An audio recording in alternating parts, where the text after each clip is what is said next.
Hi there, Jim Orbineth again. I'm coming to you tonight from my game room where I actually do a lot of my work instead of my home office. And tonight I'd like to talk to you about the most recent issue of the Journal of Military History. It's published by the uh, Society for Military History out of Virginia Military Institute and the George C. Marshall Library there.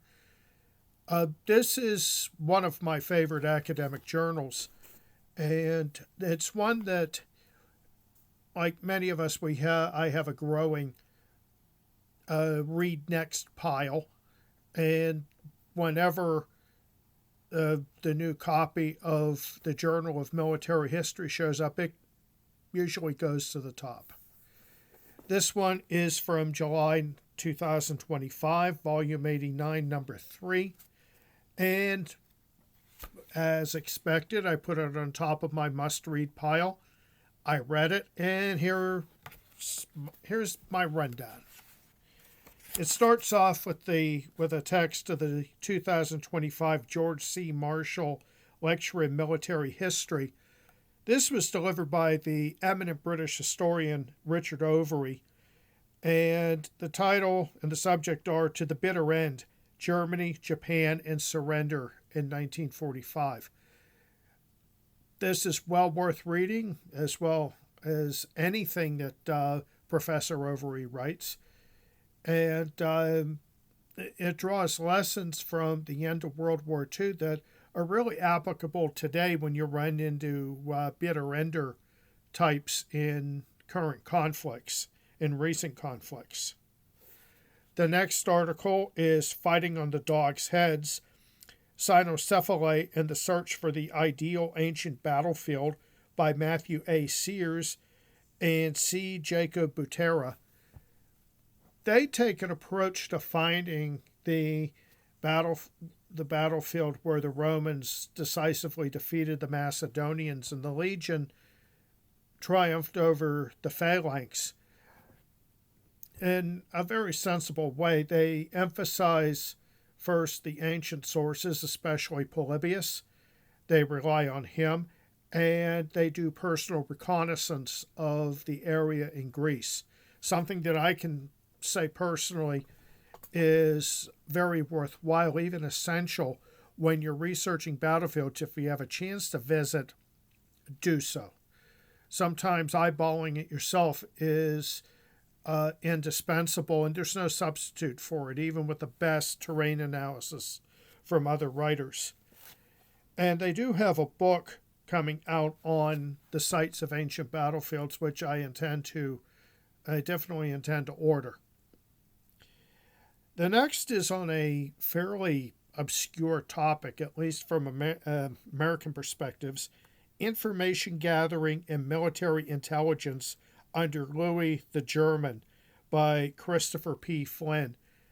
This is in the early medieval period, what we used to call the Dark Ages, and it's how the king of East Francia, what would later become Germany, how he used to acquire information necessary for military campaigns and grand strategy.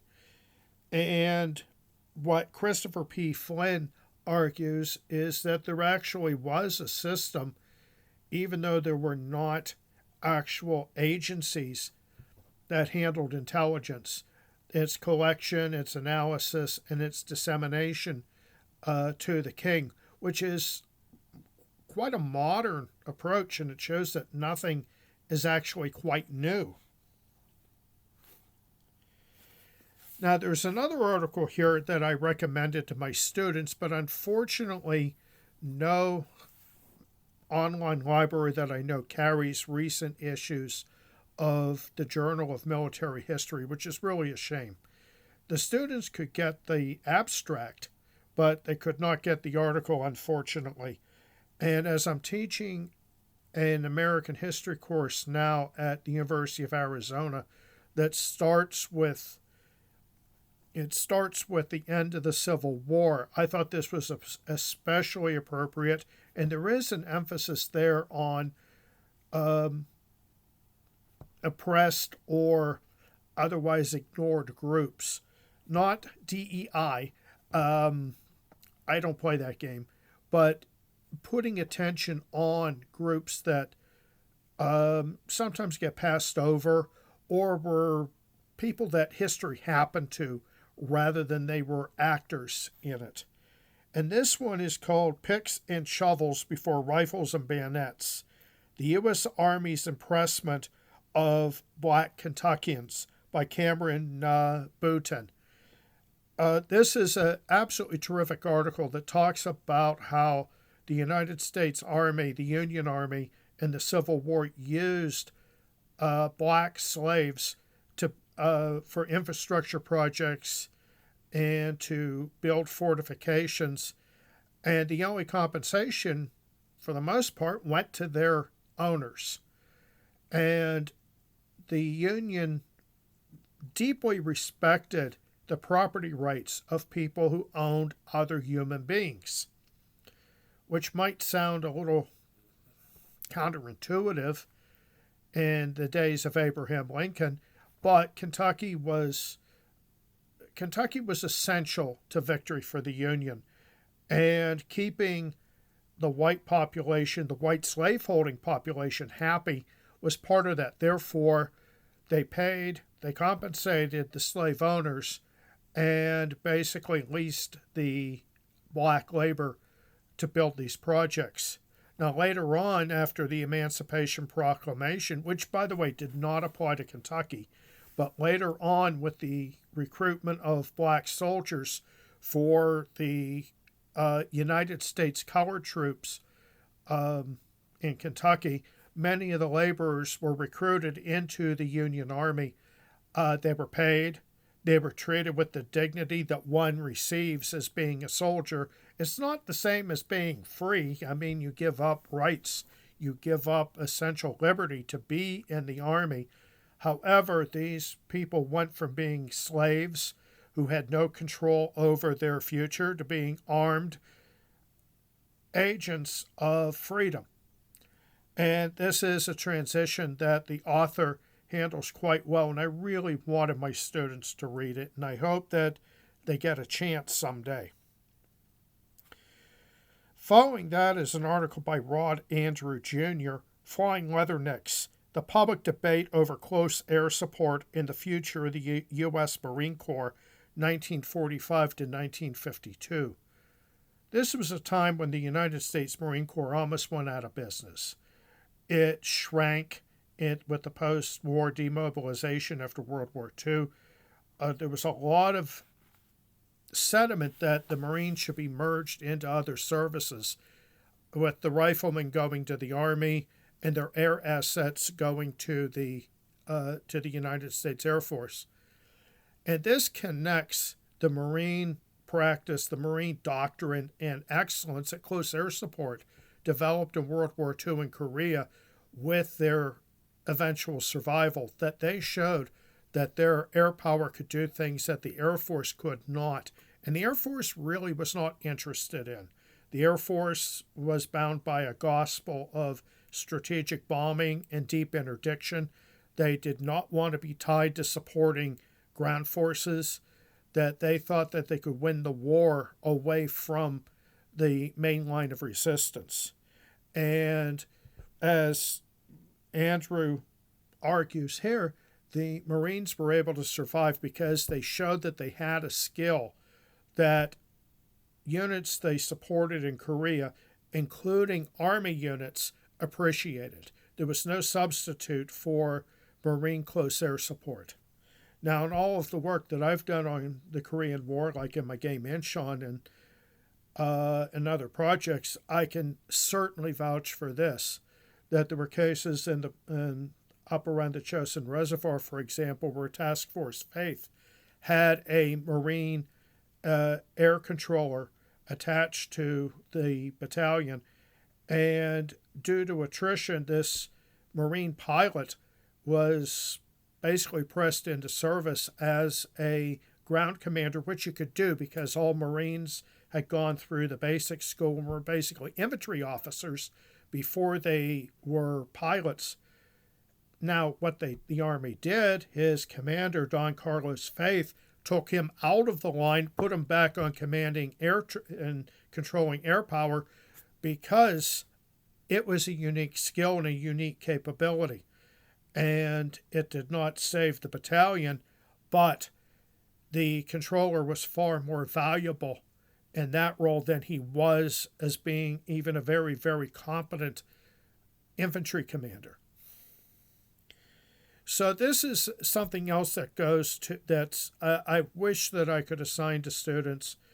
It's a very good article on the political and bureaucratic arguments over unification of the services and the eradication of the Marine Corps, which fortunately did not happen.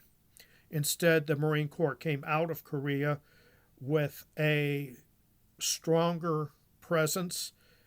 The commandant became at least an occasional participant with the Joint Chiefs of Staff and later became a full member.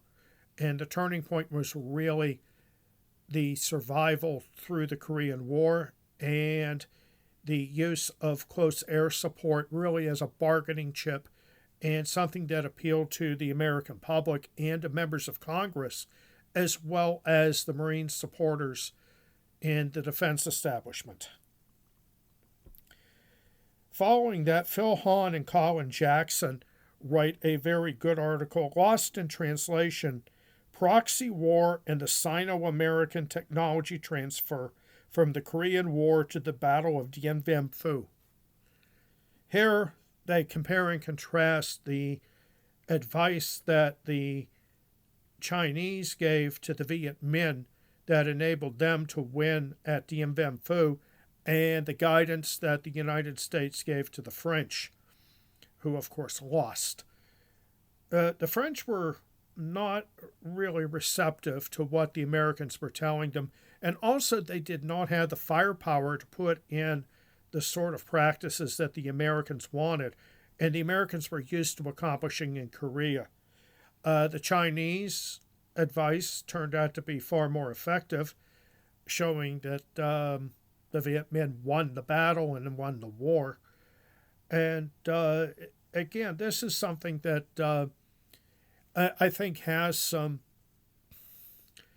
currency to modern conflict, as the United States sometimes takes its doctrine and rams it down the throats of allies whether or not they need it. I think we saw some of this in Vietnam, trying to get basically a third world army to use first world tactics and practices.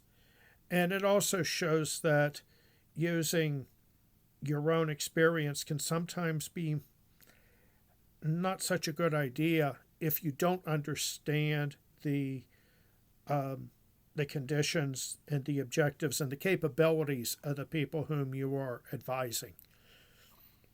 Now, this is a very unusual case for me because reading the article, I found a factual error that should have been caught in peer review.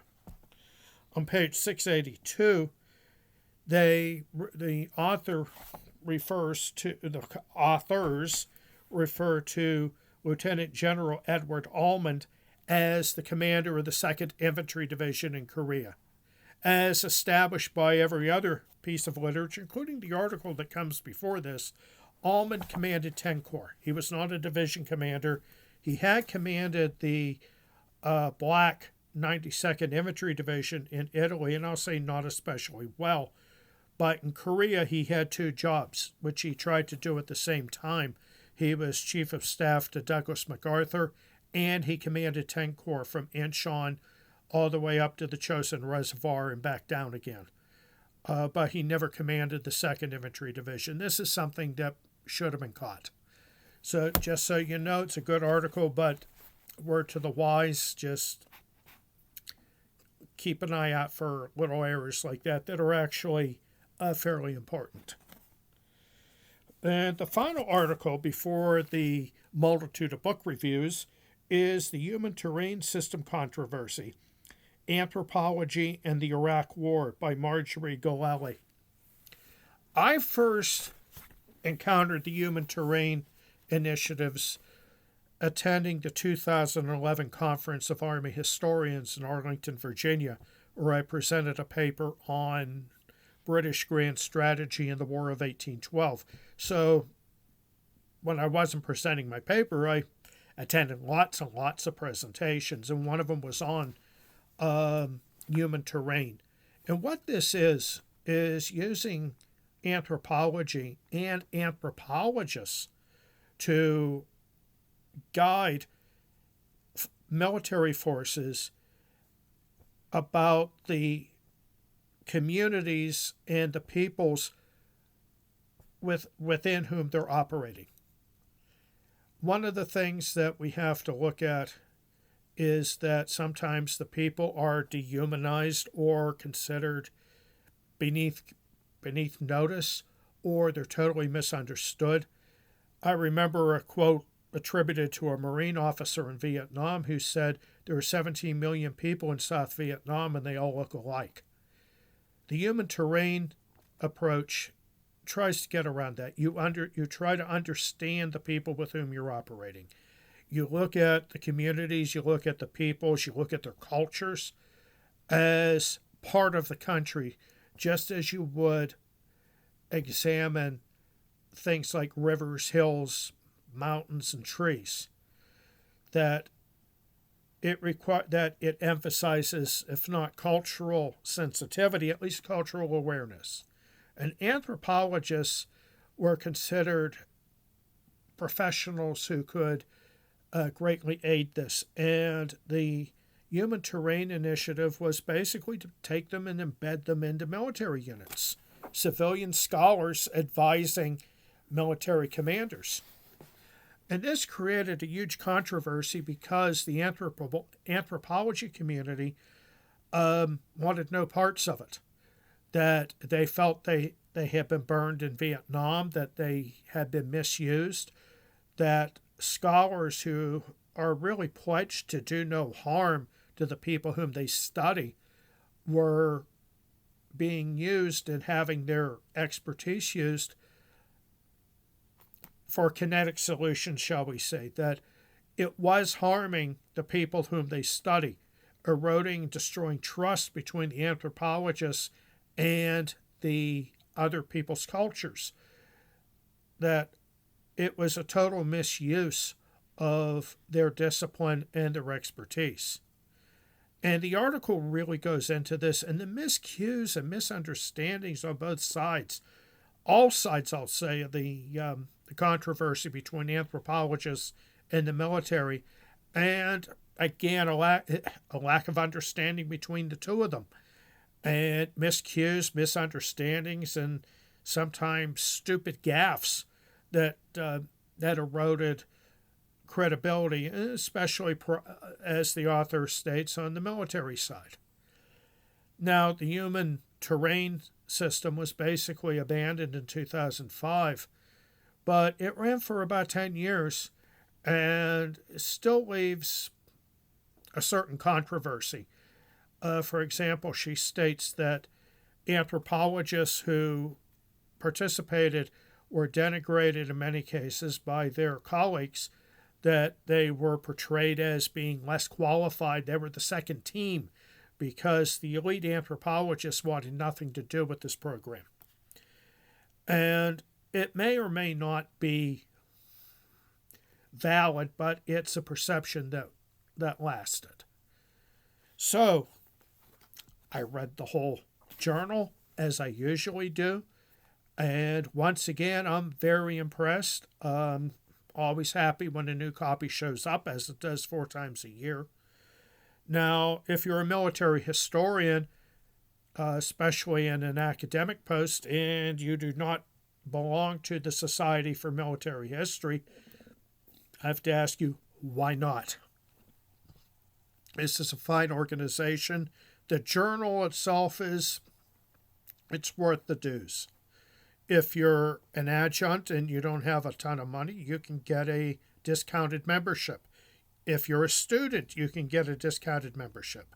You also have access to back issues, including recent ones, through the society that the general public and the general readership does not. Remember, my students couldn't reach these articles.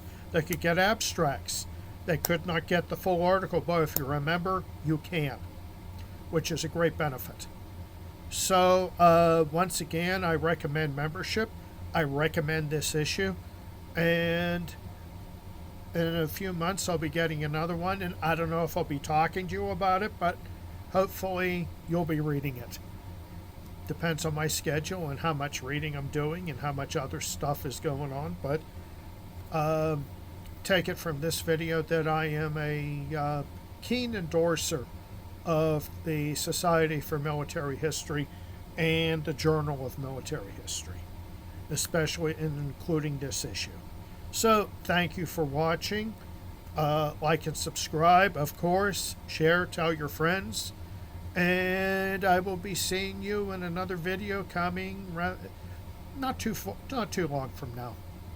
I'm not going to tune out or anything, so I'll see you then. Thank you for your time, and I'll see you shortly. Bye.